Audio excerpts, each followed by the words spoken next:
Welcome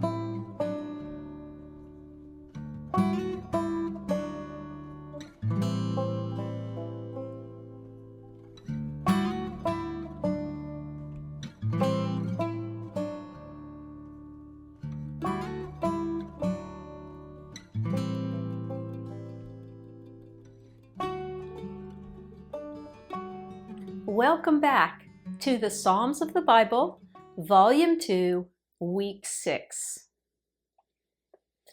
In the Old Testament times, King David is the one who instituted the worship life for the tabernacle and later for the temple. And it is from the Chronicles about his time as king that we find a mention of different types of psalms to be developed for Israel's worship. And it reads in 1 Chronicles 16:4, it says, "Then he," meaning David, "appointed some of the Levites as ministers before the ark of the Lord to invoke, to thank, and to praise the Lord, the God of Israel." And so there we see some of these categories of psalms mentioned, different ones for different reasons. And this week, in your things to consider, we talked about two more types or categories of psalms. One is the psalms of confidence, or also called psalms of trust. And the second one was petition laments, or often called just laments. And so we're going to jump in today to learn a little more about these two types of psalms. This will help us in our prayer life and in our praise life as we go to God to bring Him a psalm of confidence or to come before Him with our lament and our petitions. So one thing that we can say about the whole Psalter, all 150 psalms, is that praises and confidence run throughout the Psalter. Even when we think of the petition laments, where they're lamenting their troubles, there's still a note of praise or confidence in there, all with the exception of Psalm 88. So even though a full third of the Psalms are petition laments, we can still say that praises and confidence run throughout the whole Psalter. So the Jews understand this so well that they call the book of Psalms the Tehillim, which means praises. So it's the book of praises to the Jews, all of it, the good, bad, and the ugly. It's all praises unto God. Yet, even as we consider that, there are some psalms that have a particularly strong note of confidence or trust. And this is what we refer to. It's some consider it a category, some just a strong theme, but it's psalms that contain this strong, there's other things going on in the psalm, but the major note being played is the psalmist's confidence or trust in God. So we're going to take a closer look at psalms of confidence or trust, and we're going to use Psalm 62 from one of this week's psalms. We're going to walk through it and we're going to learn about the elements that are generally contained in a psalm of confidence. Now, know that these forms or categories are not slavishly followed, as Zasbel puts it, but they just help us to understand the form of the psalm and how there are different types. So these elements that we're going to walk through, they are a loose guide of what you find, what makes up a psalm of confidence. They may not all be there in every psalm of confidence or even in the exact same order, but they are a guide. They're helpful to us. By different counts, some people say there's 6 psalms of confidence, some people say 10 or 11, depending on how they're gauging the emphasis of each psalm. All right, so the first element in a psalm of confidence is a declaration of trust in God coming right out of the gate at the beginning of the psalm. Not always, but generally. And in this week's Psalm 62, verses 1 and 2 in the NASB read like this: "My soul waits in silence for God only. From Him is my salvation. He only is my rock and my salvation, my stronghold. I shall not be greatly shaken." So you hear that note of confidence right at the start. A second element you will generally find is a lament, but it's in the background of the psalm. It's not the most prominent feature. And we find that in Psalm 62's verses 3 and 4. It says, "How long will you assail a man, that you may murder him, all of you, like a leaning wall, like a tottering fence? They have counseled only to thrust him down from his high position. They delight in falsehood. They bless with their mouth, but inwardly they curse." Selah. Pause and think about that. And then a third element that we generally find is going to be another affirmation of trust. And in Psalm 62, look at verses 5 through 7. "My soul, wait in silence for God only, for my hope is from him. He only is my rock and my salvation, my stronghold, I shall not be shaken. On God, my salvation and my glory rest. The rock of my refuge is in God." And then a fourth element is generally an invitation for the reader or the listener to join in the psalmist's trust, to also trust in Yahweh. And we see that in Psalm 62, verses 8 through 10. And it reads, "Trust in him at all times, O people. Pour out your heart before him. God is a refuge for us. Selah. Men of low degree are only vanity, and men of rank are a lie. In the balances they go up. They are together lighter than breath. Do not trust in oppression, and do not vainly hope in robbery. If riches increase, do not set your heart upon them." So we hear that invitation addressing us, even today, us, to trust in God, not in riches, not in oppression, not in having high prominence.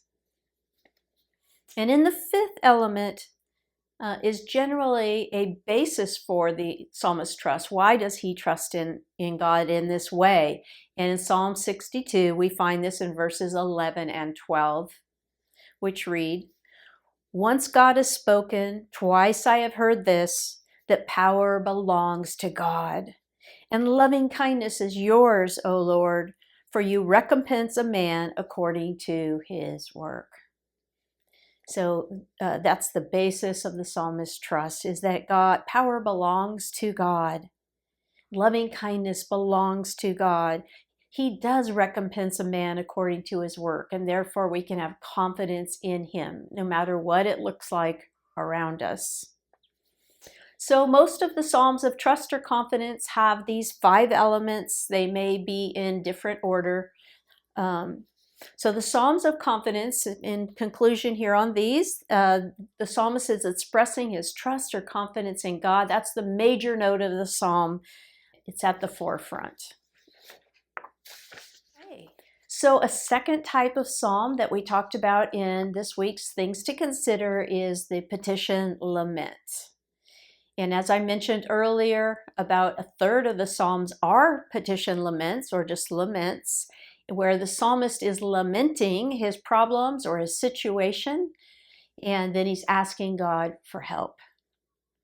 So in petition laments, even though the psalmist is lamenting, which means mourning or expressing deep grief, they might also be protesting or complaining, and they're still petition laments. And maybe they're complaining because they're having to endure a tough situation for so long, or they're suffering very unfairly, or they're wondering where God is at that moment. And so these are some of the reasons for these complaints. And of course, we suffer from these same challenges as well. Yet, even in petition laments, all of them, with the exception of Psalm 88, we find a declaration of trust or praise to God. So the major note in these Psalms is the petition and the lament, but a minor note always included is this trust or praise to Yahweh. And that reminds us that even when we go before God and we're pouring out our our situation to him, and we're asking him to help to not lose sight of our hope and trust, and to express that in the middle of the darkest and hardest times. Zasbell, the author of How to Read and Understand the Psalms, says this: petition psalms, even laments, are always doxological. And what he means by that is, with the complaint is always praise. So there's always a lifting up and a glorifying of God, the doxology, with the exception of Psalm 88. And he notes that there is never a loss of confidence in God, even in the petition laments. And so that's very important to us to note. In case you're dying of curiosity to know why this one Psalm 88 is the only petition lament that doesn't express this confidence or this praise or hope to God, it's because it holds a very important place in the story of the Psalms about Israel's history. And when we get there, you'll learn more about why that one is like a hinge. It's like a turning point. It's very important in the bigger story that Psalms tells. All right, so you may wonder, if we lament or complain or protest, is that a lack of faith? And the truth is that we all know that people of faith will suffer. Jesus said that we're to share in his sufferings. We're to follow after him. So the message, the answer to that question that we find in the Lament Psalms is that it is okay. It is even healthy to open up our hearts and minds and pour them out to God. It can be the beginning point of healing when we finally get in touch with what's going on and we pour it openly out to God. It is a beginning of healing. And then, of course, we make our petition and we express our confidence, or even the smallest little flicker of hope that we have, we express it there as well, and we watch and see what God does. So honestly, authentically pursuing God in our pain is what is modeled in petition laments. Moberly notes, the experience of anguish and puzzlement in the life of faith is not a sign of deficient faith, but intrinsic to the nature of faith. So faith says, God, this is what's going on, and you are the one who can do something about it. And so it is an act of faith to bring our problems and our challenges, our frustrations, our sadness, our fears to God honestly, authentically, and then express our hope in him. So to finish, we're going to walk through different elements of a petition lament, and again, hold these loosely. Not every petition lament will have all of these elements, but for the most part they will, and they may not always be in the same order. We're going to walk through Psalm 64 from this week's Psalms, which is fun and exciting, I think, and we're going to look for these elements. So the first element you will generally find in a petition lament is a direct address to God with an initial petition or ask for help. And in Psalm 64, if you want to track along with me, in verses 1 and 2, it says, "Hear my voice, O God," and that's the direct address, "in my complaint. Preserve my life from dread of the enemy. Hide me from the secret counsel of evildoers, from the tumult of those who do iniquity." So initial direct address to God and initial petition. And then the next element will often be the lament. And in 64, let's look at verses 3 through 6. "Who have sharpened their tongue like a sword, they aimed their bitter speech as like arrow, to shoot from concealment at the blameless. Suddenly they shoot at him and do not fear. They hold fast to themselves an evil purpose. They talk of laying snares secretly. They say, who can see them? They devise injustices, saying, we are ready with a well-conceived plot. For the inward thought and the heart of a man are deep." So that is the psalmist's lament about his enemies and the situation he's suffering.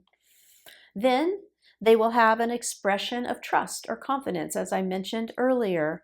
And in Psalm 64, verses 7 through 9, we see this. The psalmist says, so here's a contrast coming, but God will shoot at them with an arrow. Suddenly they will be wounded, so they will make him stumble. Their own tongue is against them. All who see them will shake the head. Then all men will fear. And they will declare the work of God and will consider what he has done.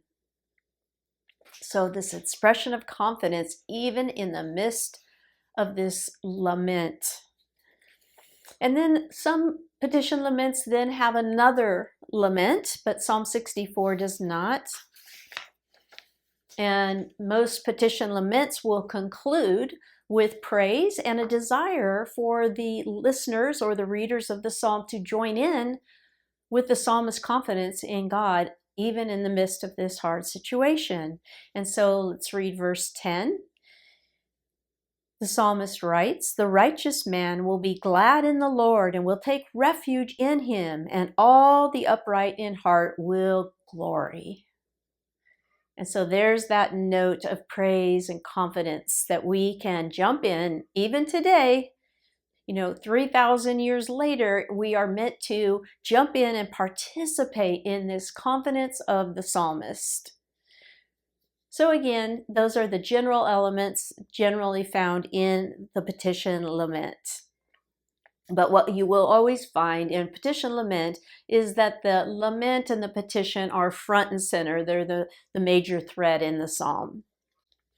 So I hope studying these two kinds of psalms is helpful to you in your prayer and praise life, because you will learn as you study, as you pray and you say these petition laments to the Lord, or these psalms, of confidence before the Lord. You will learn as you say them out loud to Him, pray them, or even write similar words in your own hand.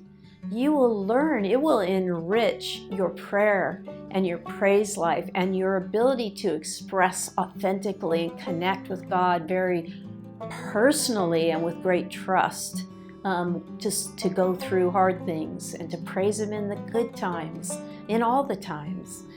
And so I hope learning about these categories is very helpful to you. So thank you for being with me today.